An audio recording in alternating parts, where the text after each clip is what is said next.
Major Bears injury updates are upon us as we are just a couple of days away from the Saints game on Sunday. This has massive implications for the team going forward. Welcome to Bears Digest, ladies and gentlemen. I'm your host, Dylan Guinzy. Thank you for joining me once again.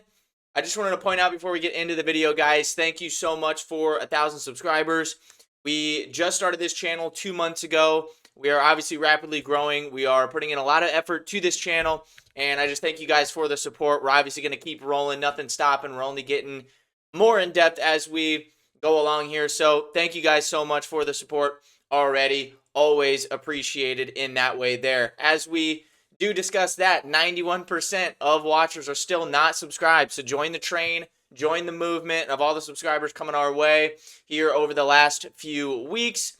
And of course, hit that bell for notifications so you can get updates on news, rumors, and all Bears information as it comes to us. So today, guys, we are getting very close to the Saints game on Sunday, and I am very worried about this game. To be honest with you, I think it's one of those traditional trap games that you see after a team comes off of a big win. The NFL is very tough. It is a week-to-week league, and I'm very scared of this game, to be honest with you. We saw it with the Broncos after they beat the Eagles a couple weeks ago. They went and kind of laid an egg against the Jets in London and almost lost that game when the Jets had negative 10 passing yards. So these games are tough, and we have some injury updates that are just coming out here today and will continue to come out that do have massive implications on this game and going forward for the Bears team. Obviously, we're going to discuss what those implications are, and it might not be exactly what you guys are thinking. So stay tuned for that. We're going to get into that discussion. So without further ado, let's hop right into the injury report for today on Thursday afternoon. It was just released. Grady Jarrett, no surprise there, did not practice today. Cairo Santos still did not practice. We're going to cover that there in a minute as well. Noah Sewell is out with a concussion. He's going to be out this week. Looked pretty bad. Thankfully, though, it's just a concussion. Hopefully he's not out for too long like what we saw with Brisker in the past and things like that. So hopefully he is back soon. DJ Moore, limited with a hip and groin. Obviously, he went to the hospital on Monday night after the game, stayed overnight in Washington at the hospital, and was able to come back to Chicago on Tuesday. This has massive implications we're going to get into shortly about DJ Moore, not just for playing this week, but overall for the team and what they could be doing here in the next few weeks. So stay tuned for that one, obviously. But he was limited in practice today. That's awesome to see him at least back out there doing some work. Amen Ogbong Maniga is limited. Tough name to say there, of course. But he is back off of IR and able to practice. He is a great special teams player. Richard Hightower, our special teams coordinator, loves Amen. So good to get him back on special teams, and a unit that has been kind of bad in kickoff return coverage and everything like that.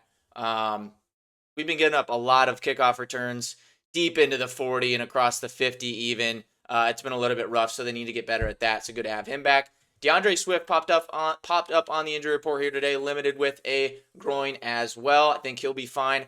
Austin Booker, this one is huge. Having Austin Booker back in the fold at the edge spot might give us a little bit of a boost at the edge position where we need it the most. He was a full participant again.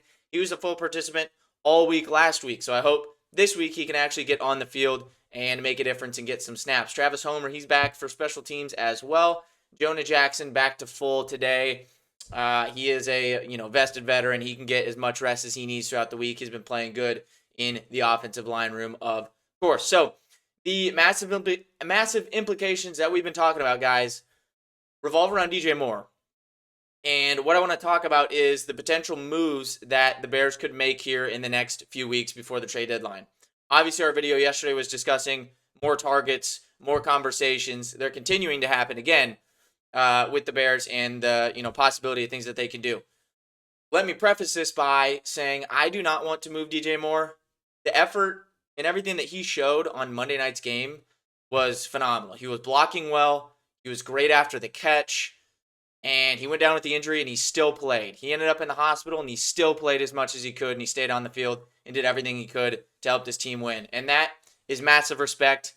DJ Moore is, a good piece of this team. Now, the only way that I could advocate for trading DJ Moore is giving Luther Burden all of those reps, because Luther is an amazing player as well. I think he is going to flourish here within the next few weeks, and he's going to get on the field a lot. He's probably going to take Zacchaeus' spot.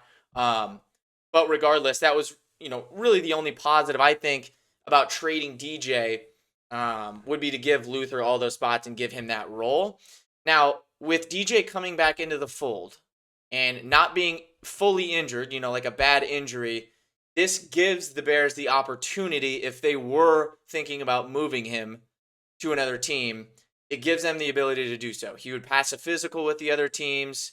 If he is getting back and healthy and he ends up playing this week, that then gives other teams that peace of mind if they were going to trade for him. You have the Steelers looking for a wide receiver 2.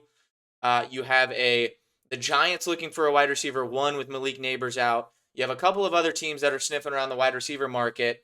And if the Bears did decide to go in that direction, I'm not saying I agree with it. If they did decide to go in that direction, not having DJ Moore injured, having him back to health is good, right? It's going to help out the value in the trade market. It's going to help people actually want him, right? You're not going to trade for an injured player that's just going to get there and not play for you for the first couple of weeks. Like, nobody wants that. So having DJ back does have massive implications on that trade market, because, one, if you're looking to trade for any big-time player, Jeffrey Simmons, Trey Hendrickson, guys like that, whatever that may be, if you are looking to do that and go big game hunting, we don't have the money to do that. So DJ Moore's contract would either have to, 1, be restructured, or 2, he would have to be included in the deal. That's just how it is. We don't have the money to facilitate these. That's why yesterday we went over targets about Arden Key and other, lower price guys that we can actually afford. If we're going big game hunting here and adding to the defensive line, like an actual star or something like that, he's going to have to be included in that, right? Or his contract is going to have to be fully restructured. Both of those things have massive implications and why we need him healthy. So good news for DJ Moore, of course, getting him back into the fold. That is big injury news there, that he's not out for an extended period of time.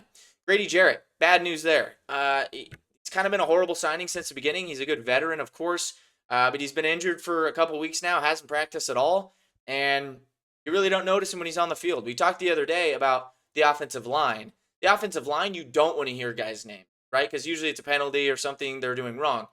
Defensive line, you want to hear guys' names, and we haven't heard Grady Jarrett's name all year, pretty much. So we need him back, and even if he's not back, I think this was a poor move in free agency by Ryan Poles. He hasn't really done much of anything. I know he's a good leader and stuff, but you don't pay a leader $16 million to just not play on the field or whatever his contract is. I know it's a pretty penny. So not good there for Grady Jarrett. He's looking like he is out again. Cairo Santos, another DNP. He wasn't out on the field at all today. Brad Biggs reported earlier this afternoon that he was not even seen out there, wasn't even attempting anything. Obviously, a do not practice means that he's not practicing with the team, but he wasn't even trying to work out or with a trainer or anything like that. So that's not looking good for Cairo Santos for this week as well.